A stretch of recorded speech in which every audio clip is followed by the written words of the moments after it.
Hey, what's up you guys, it's Connor, and today I'm going to be doing a book review on 12 Kings in Sharakhai by Bradley P. Beaulieu. If you guys don't know, this follows a woman named Cheta who lives in this desert-like city-state that kind of controls all of the desert around them. The city is called Sharakhai, and in Sharakhai there are 12 kings that are immortal that rule over the land, and then there are tribes that live around them that do not take kindly to the kings ruling them for centuries. It mainly follows Cheta when she decides to act on her need for vengeance because the kings are responsible for her mother's death, and she has vowed to kill all the kings. There are also some other characters that you follow, but Cheta is really the main one and the one that you care about in this book. As usual with my book reviews, I'm going to go through my pros, my cons, give you my rating, and be done. Oh my god, this book is really heavy.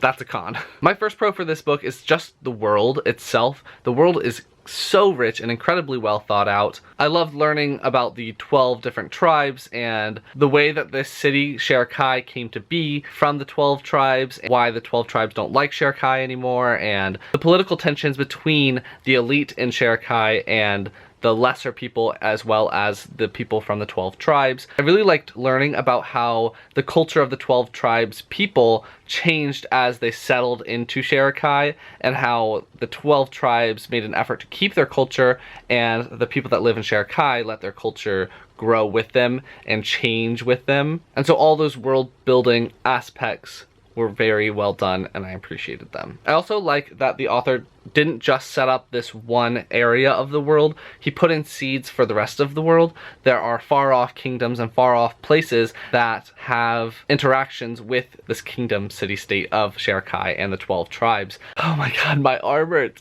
And I really liked that he had the foreknowledge to put in these different players into the game before they become prominent in the story. Another pro that goes along with the world building is the magic system. I really liked the magic that is in this world and how it's beginning to be explained a little bit more, and you're starting to grasp it well. They have these gods, these older gods and newer gods. There's a witch that lives in the desert. There are these 12 immortal kings that have lived for over 400 years or something like that.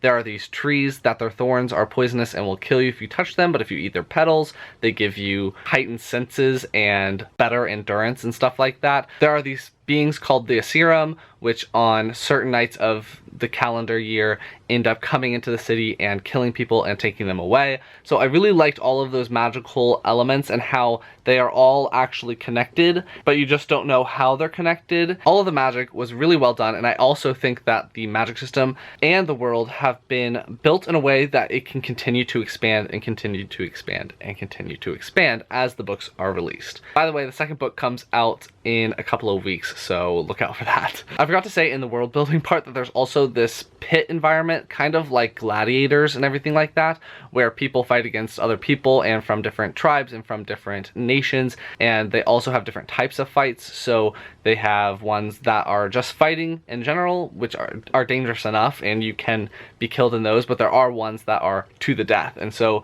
I really liked that they had all of these different types of fights and these different ways of fighting in the pits, and you really got to see the pits expanded and explored, and the rules of the pit versus the rules of the city.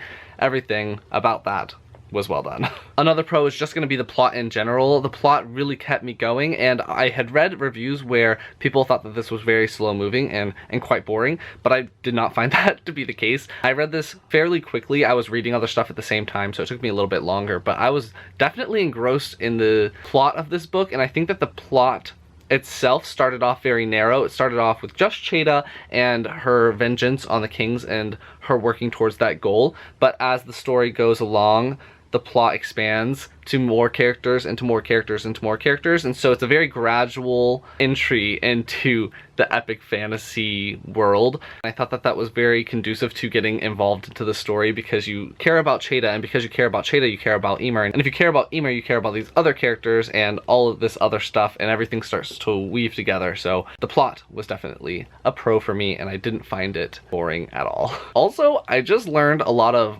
really old words that aren't used anymore. Every once in a while I'd be like, what does that word even mean? And I'd have to look it up, and it was used in the 14th century or something like that, and it isn't used anymore. But I thought it was very interesting, and like I didn't actually know what chandler meant at all. So I had to look that up because it's used as an actual word instead of a name. So if you're curious, a chandler is someone that sells common goods. In the case of this book, it had to do with people making candles.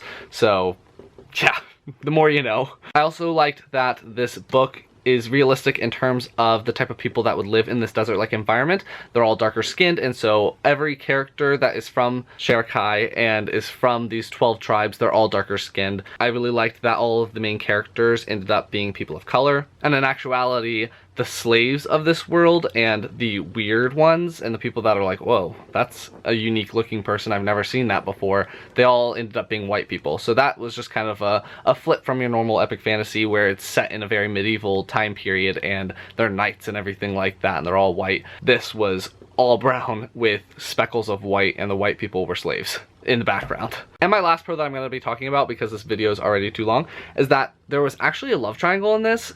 And that is weird because I don't like love triangles usually, but this was actually well done and actually made sense. And the characters weren't dumb about it, and so I did really appreciate the love triangle that was in this. Cheta has two different options of people that she loves / is interested in, and I really liked that the love triangle didn't take a focal point of the story.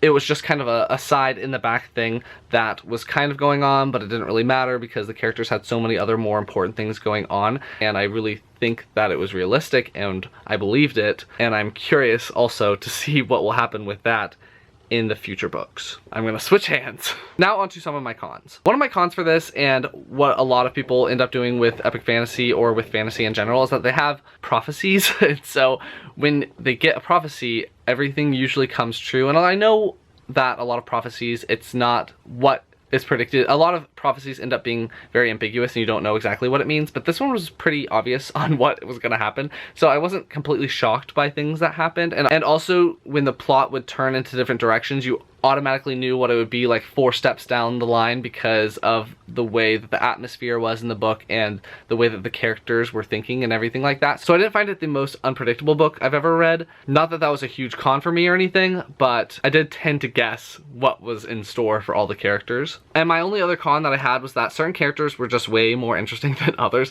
Cheta is a very interesting character. I really liked learning about her and her different situations, but her like best friend and roommate, basically, Emer, I don't know how to pronounce that, it's E-M-R-E, I don't know how. He was not nearly as interesting to me, and I also thought he was just being really dumb, so I didn't really care about his plotline as much, and I found myself hoping to just be done with his part so I could go back to some of the more interesting characters. So some of the plot lines are better than others, and I wish that they were all just as interesting as the better ones. But that's it. That's all the cons I had. In the end, I really enjoyed this book. I'm so glad I have an arc of the second one, so I will be reading that one here in the next few weeks and reviewing it for you guys because I really want to know what happens next. I gave this book 4.5 stars. It's a very good start to an epic fantasy series, and if you haven't started epic fantasy before or you're intimidated, and this is quite long, but it definitely guides you into epic fantasy. Like I said, it just starts off very narrow and then gradually builds and you don't get overwhelmed like a Game of Thrones where there are 1,000 characters that you need to keep a track of at the very first chapter. I definitely recommend it. Oh my god. I'm glad I don't have to hold it anymore. So that's going to be my review on 12 Kings in Sharakhai by Bradley P. Beaulieu. If you liked it, please give it a big thumbs up and comment down below if you've read this book before. Are you interested in reading it now? Have you read something similar? Do you have any recommendations for me? Are you excited about the second book? Anything you want me to know, leave it down below, and I will talk to you guys next time.